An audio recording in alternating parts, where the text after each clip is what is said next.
a tough neighborhood.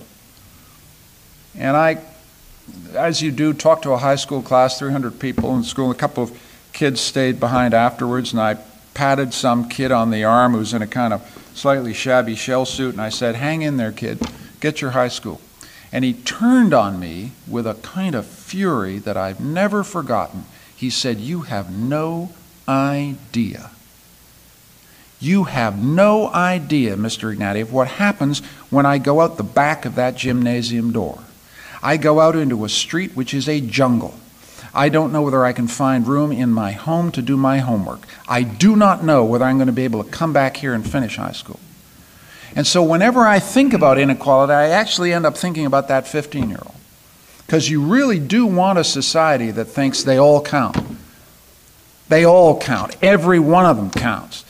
And you can't imagine a good society when it's over before it starts for hundreds and hundreds of thousands of kids, right? So, what do you do about that? It's never going to be perfect.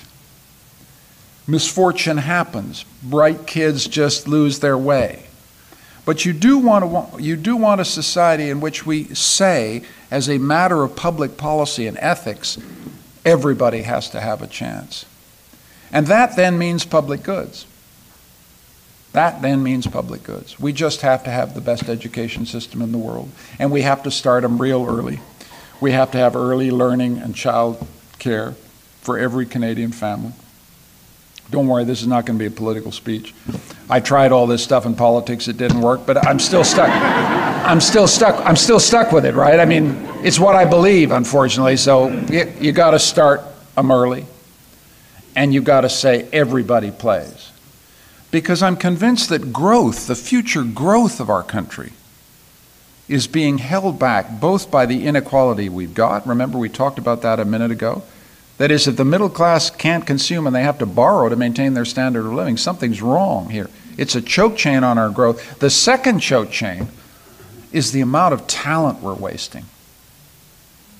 So I'm giving you a kind of economic argument about inequality here, which is inequality is costing us all. Imagine what ideas are in that kid's head, right? Just think about it that way. Think about what's in these heads that is missing, that could be lost, that could be providing hope, employment, things. He could be a teacher. And if he drops out, it's gone. It's lost. An infinitely precious soul is gone, right? So we're in the equality business retail. Soul by soul, individual by individual. That's what I learned from politics. Each person matters. I'm a moral individualist in that sense. I believe passionately in making sure that everybody gets a chance to play. And then we have to figure out, okay, what do we do about it? There are solutions. I think we do need to raise taxes on the very upper incomes, claw some of it back. And then it's a question of balance. The French election, there's a guy running, the socialist wants to tax it at 75%. That strikes me as a little high. Whew. I'm a moderate, middle-of-the-road liberal. I think 75 is high, but have it decline from 43 to 29 in our lifetime, that doesn't seem right. Jack it up to 43. That'll do fine. Let's not fool ourselves. Taxing the 1% and the 0.1% that I talked about, it's not going to get us there. But it helps us to invest in public goods. Why do we want to invest in public goods? Because we want that kid to have the best education system in the world. That's why, right?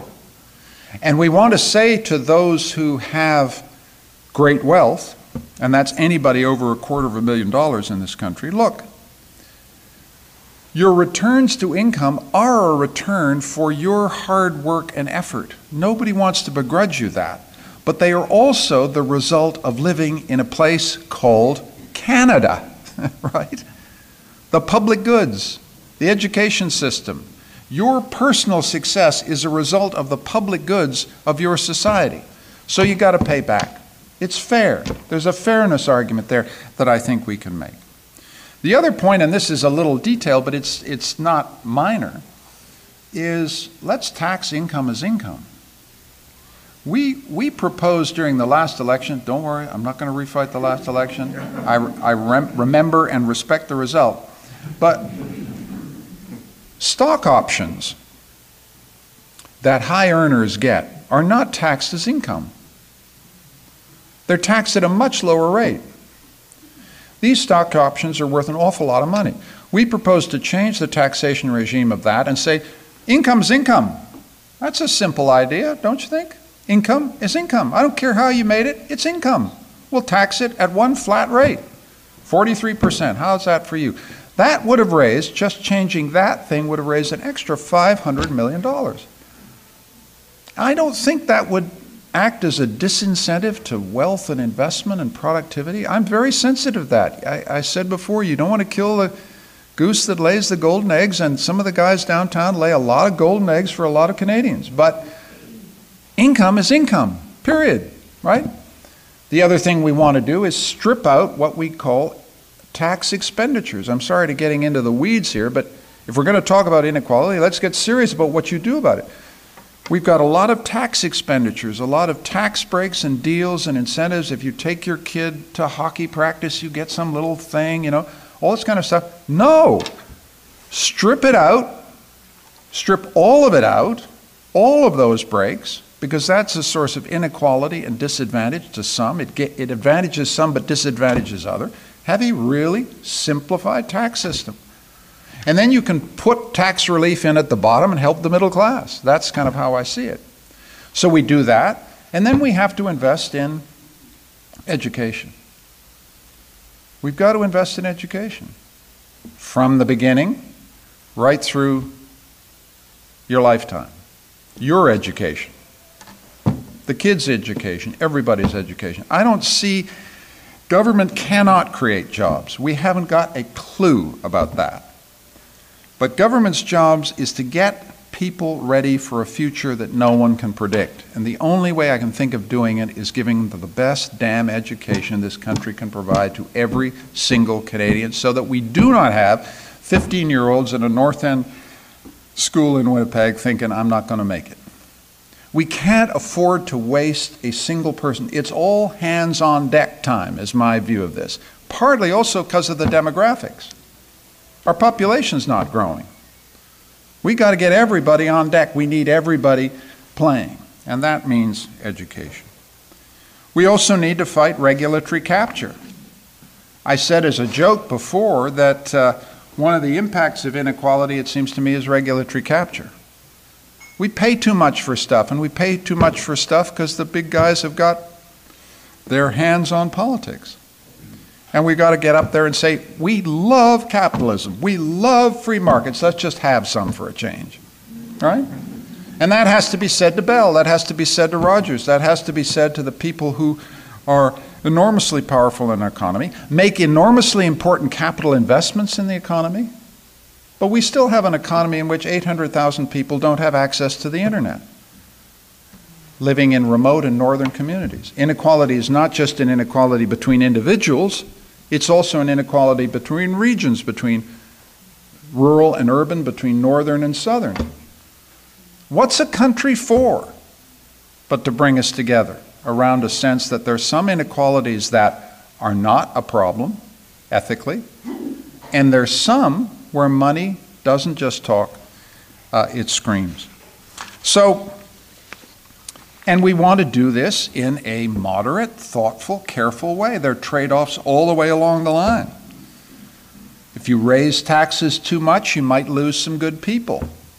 So, I'm not in favor of taking it up to 75%. 43 will do just fine, thank you very much, right? I mean, we can do this. This is what politics is all about, figuring out those trade-offs, figuring out how to get the balance between public investment and get a society that, and this is what I'd end on, the Canada I grew up in, and I think we now see this, largely as a result, I think, of the Second World War and the experience of common sacrifice, was a much more equal Canada.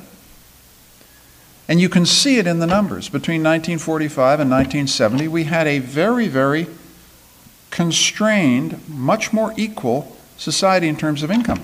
And we grew pretty well We were growing 6% in the 50s, early 60s. This idea that if you restrain inequality by increasing the rate of tax on upper earners, you kill growth. Look at what was happening in the 50s and 60s, right? So I think we can get back to there. And the objective, the real objective, I think, is to give us a sense that we're all in this together. The thing that I think has been most frayed by the last 30, 40 years of our national life is we've got richer, but I don't think we feel we're all in this together. And I think we do want to feel we're all in this together. We've done some fantastic things as a country because we did feel we were in this together. We did feel that the fact that a kid in a high school in Winnipeg was going to drop out was kind of our business. He wasn't just someone else's kid. He was, in some way we can't quite put into words, our kid, right? That's what it is to be in this together. So I hope on a Sunday we think about that. Inequality is a problem to the degree that it makes us think we're not in this together. And I think we know in this room and in our hearts that we are in it together. Thanks for listening.